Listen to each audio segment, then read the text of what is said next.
So one thing I want to like ask you. So, what have you had anything in the last week, or if you have to say the last month, anything that you had to overcome recently from a business perspective or personal perspective? Yes, this morning. Okay, good. So what happened? This morning I had a training, right? And I was promoting it and blasting it and had all the automation set up for it. And it was at 11 o'clock in the morning. And when I opened my laptop, I noticed that the battery was dead and I couldn't find my charger. And normally I'm like prepared, you know what I mean? And I was all prepared with like questions people might have and everything. My automations were popping. And the most important thing, I didn't have that ready. So 15 minutes before my workshop, I basically stood in the lobby of my building and I just waited till someone came in, and it was empty downstairs. Like when we were walking in this building, it was empty like that. And I was like, God always comes through for me. And I just waited, and this guy was coming in on a bike, and I was like, do you happen to have a Mac computer? And he was like, no, but my kids do. And I was like, can I borrow your charger? I have a meeting right now in like 10 minutes and I'm out of battery. And he's like, yeah, no problem. So for me, it's funny because like I'm a solutions person, you know, and when there's an issue, I just confront it. I don't freak out. I don't panic. I pivot. Wow. And I think it's so important to walk through life that way, because how many other situations are going to happen where that's the case, you know? And it's happened to me in the past. You know, I had a SLS, for example, canceled on me 24 hours before a massive event where I had Jen Gottlieb and a whole bunch of huge speakers coming and like 200 RSVPs. And less than 20, they canceled because they had, I think it was a production from Hollywood that was paying them $1 million opposed to what were they going to make with me. And I totally understood, but I didn't panic. I pivot, you know, and I didn't even ask my team to go look for another venue. I went by feet to South Beach and I found a venue, you know? So it's all about precision, domination, and exexecution. Love it. Love it. Because most people, I mean, quite frankly, would just cancel. Mm-hmm. They go the easy route, you know, they just choose to be lazy and say, oh, well, it's not going to work out today. Mm-hmm. And I love the fact that you always, you know, I've actually, Amber will tell you a lot. I use that pivot line a lot. So we never panic, ever. Exactly. I love, here's actually a quote. It says, God doesn't give you a vision that you can't execute.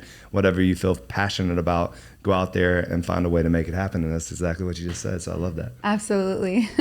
So you're the founder and CEO of Epic Talks, keynote and international motivational speaker, transformational mindset mentor coach, best-selling author of Detoxify Your Mind, networking queen, like that one. Is that self actually named, a lot of the people have given that to me. I like it. And community builder. Mm-hmm. So talk a little bit about Epic Talks and how that came about. So when I first moved to Miami, I was in medical sales, orthopedic sales. Okay. And I remember I was just going to networking events, looking to get into the personal development space. I had just graduated from a couple of emotional intelligence academies. I did Warrior Camp. I did Peak Potentials with Steve Harv-Eker. And I made personal development my religion pretty much. And I knew in the moment that I was taking those classes that I wanted to be a speaker. And I wanted to share my story because I wanted to create more impact. You know, when you're in medical sales, you can only create so much impact, right? Mm-hmm. I wanted my own impact.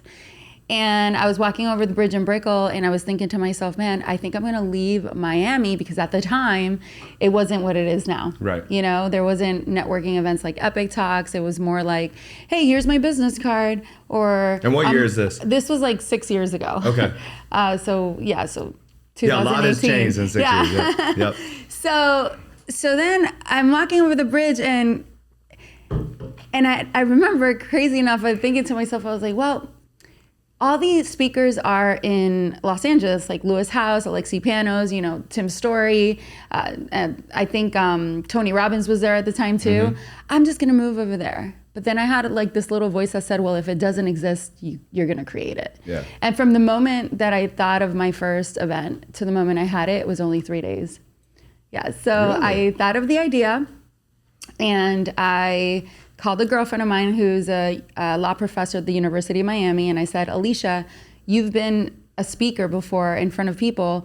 I'm going to throw an event. Would you help me? Because I'd never spoken before. Yeah. I just knew I wanted to share my story, but I was afraid of public speaking too, So she's like, sure. She thought I was BSing her. And I went on Canva and I created these little flyers. I took a picture of hers, a picture of mine. And at the time I called it Epic Life Masters. Okay. And it's funny because I just told you that me and Ivan dated, and literally he saw me throw my first event. No way. Yes. All right. So I passed that. I went to FedEx Kinko, printed out 100 flyers, and I rented the ballroom in the building that I lived at, and I just waited. And I went to Whole Foods, got a couple of bottles of water, wine, cheese, and crackers. And I'm just there with Ivan, just waiting. And 15 people showed up to my first event. Okay. And out of those 15, 8 of them were my friends. Yeah. So, but I just remember in that moment, I was sharing my story. And I was like, this is what I'm supposed to be doing. I don't care what it's going to take. I'm going to figure out a way to make it happen, And then in my second event, which was three months afterwards, I was like, how can I make this more popular? So I reached out to Jason Stone and, millionaire mentor. Yep. So Jason, and then Andres Ospina, who I graduated from one of the courses that I took. And then Luis Escobar, who was helping me build websites and all that stuff. And I said, hey guys, I just want you to be speakers at my stage and just bring your people, especially because Jason has a whole bunch of followers. So the second event, we had 120 people show up. Wow. Yeah. So I was like, yes, all excited. And of course they were, free tickets and people were just coming. I had food, I had music, you name it, And we all sucked at speaking. I remember telling Jason, funny. I'm like, Jason, you need to take classes. I mean, I could use some help too, whatever. But people were having such a great time, And I just decided, okay, I'm gonna make this something. And of course, after a year, everybody kind of going their separate ways, and I just stuck with it, And I started charging them $15 a ticket. And I was scared to charge $15 a ticket, but every month I was losing money because it wasn't profitable. Yeah, I didn't know what involved in it. So. Yeah, I didn't know what the heck I was doing. So then the second year I was like, okay, $15 a ticket, then $30 a ticket. And I was like, the right people are going to stay, the wrong people are going to fall off. Mm-hmm. And that's exactly what happened. The moochers would come for free drinks and food. They didn't come. Right. And then the ones that really wanted to learn and network and collaborate and build relationships, they were staying. And then the pandemic happens. So I was like, oh my God, what's going to happen? And I thought I was about to get out of the medical industry. And then that also slowed down. So I was like, I'm not going to let my company go to waste. So I started doing little Zoom calls and, one-on-one coaching. And in the middle of the pandemic, I started looking for places that were going to allow me to do a small event, not as big. Right. And I had a girlfriend of mine who used to own a gallery studio. And she was like, as long as everybody comes in through the back, we're good. Right. So my first event, I charged $50 a ticket. You know what I mean? And I had never charged that. I'm like, well, whoever wants to come, they're tired of being home, they're going to pay it, right? So I had one of Tony Robbins' speakers come and speak at my first one. And again, it was like 15 people. A lot of people were still scared of showing up and whatnot. So then after that, I kept having like little small ones here and there. And all of a sudden, Miami starts opening up, but the SLS swim week and Art Basel was still canceled. Mm. But I was allowed to throw an event there. So I ended up combining Fashion Week and Art Basel into one event. I charged $150 a ticket, 350 people showed up. Amazing. And ever since, Epic Talks became what it is now. And of course, I continue nurturing my relationships and just making it the #1 entrepreneurship event in Miami. That happens monthly. Yeah. What would you say was your most difficult moment, like creating or becoming an entrepreneur? Was it raising capital? Was it building a gym? Was it, running out of funds? What was it? I think the hardest thing is always people. It's like in my early days, I had this expectation. I was trying to find myself. I was trying to find other people like me, and that's impossible. But I didn't think that. Like at the time I was like, I can find somebody that has this much drive and this much energy and this much like passion for what I'm trying to do. And it's hard to duplicate yourself. You can't. And then shout out to Louis Barone. He told me to read a book called E-Myth Seminar by Michael E. Gerber. And I'll never forget, I was on the art trainer I didn't get off the art trainer until I finished the book.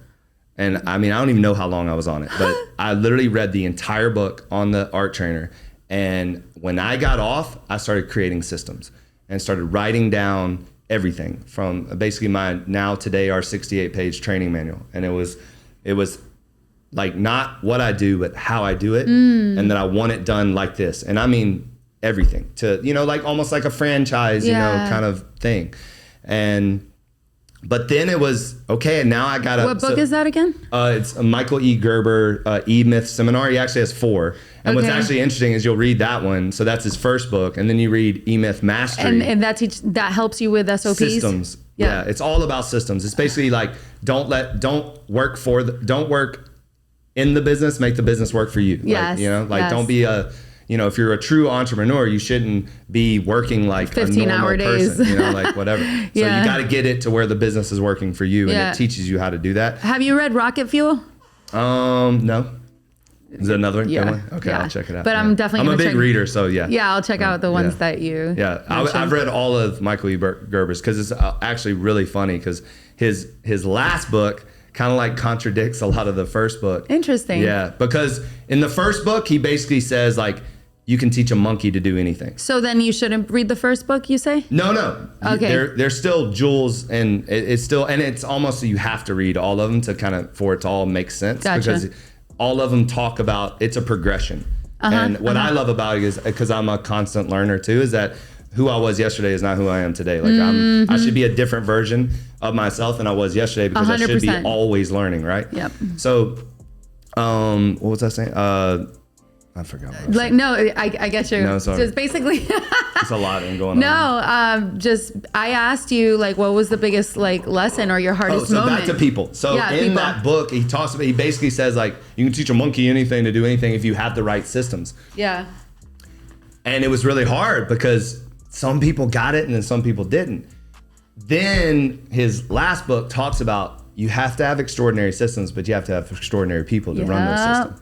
So then he finally admits that I wasn't necessarily right. And so now it's about finding extraordinary people and it's not always the most educated. It's not always the person that looks the part. It's sometimes we find people that like a diamond in the rough. Sometimes we find overweight people that we help lose the weight and then become the greatest, trainers or whatever. So it's, we want people that we call it humble, hardworking, do more than is required. Are you willing to do more than is required? And if you are, you're going to be great. I have people on my team like that. Then you're not going to work out for us. And if you start the conversation with what am I going to get paid and what's my this, then it's not going to work out. And that's not the fitness business.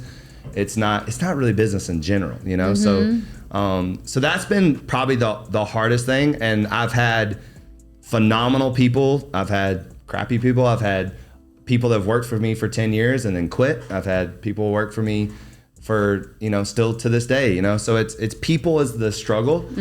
I love people too. So me too. it's really hard when you, like, I love people and I hate people, you know what I mean? Yeah, it's like a blessing and a curse. Yeah, so, cause like I'm the worst at hiring because like, that's why my brother handles a lot of it because I would hire everybody. Cause I love meeting new people and then being a part of improving them, like, like not changing them, but improving them. I love that. And so I would say now too, it's been very difficult to deal with when you know your heart and what you're trying to get people to understand and do, and then they, shit on you or leave you or, and then they never get it, So that part has been tough doing this as long as I've been doing it and now having 50 something employees. So really getting people to buy into constantly giving them the vision of where we're trying to take this, that it's bigger than us.